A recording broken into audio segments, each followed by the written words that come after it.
સ્ત્રીના સંબંધમાં પાપના પાત્ર કોણ?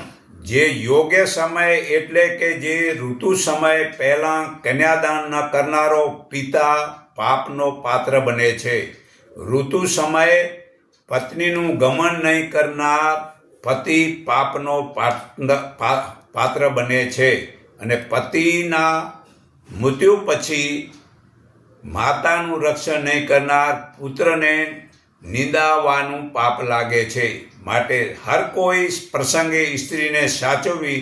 જે નાનામાં નાના પ્રસંગમાં પણ સ્ત્રીઓને ખાસ સાચવવી જોઈએ, તો મોટા પ્રસંગે તો ખાસ જ સાચવવી જરૂરી છે.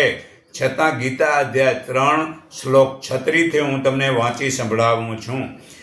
અર્જુને પૂછ્યું તો પછી, હે પ્રભુ, મનુષ્ય પોતે ન ઈચ્છતો હોવા છતાં પણ પરાણે જોડાવામાં આવ્યો હોય તેમ વિવશ બની કોનાથી પેરાઈને પાપનું આચરણ કરે છે? ત્યારે શ્રી ભગવાને જવાબ આપ્યો, રજોગુણથી ઉત્પાદન થનારો આ કામ જ ક્રોધ છે. એ ઘણું ખાનારો અને ભોગોથી કદી તૃપ્ત ન થનારો આ મહાપાપી છે. આ સંસારમાં એને તું મહાશત્રુ જાણ. જેમ ધુમાડાથી અગ્નિ ઢંકાયેલી છે, તેમ આ માનવીનું વિવેક જ્ઞાન ઢંકાઈ જાય છે.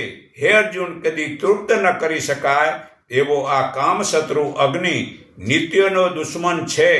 જ્ઞાનીઓનું જ્ઞાન એનાથી ઢંકાયેલું રહે છે. ઇન્દ્રિયોનો મન અને બુદ્ધિ આ ત્રણેયના કામના આશ્રય સ્થાન છે. આ કામ એના વડે જ્ઞાનને ઢાંકી દઈ જીવાત્માને મૂઢ બનાવે છે.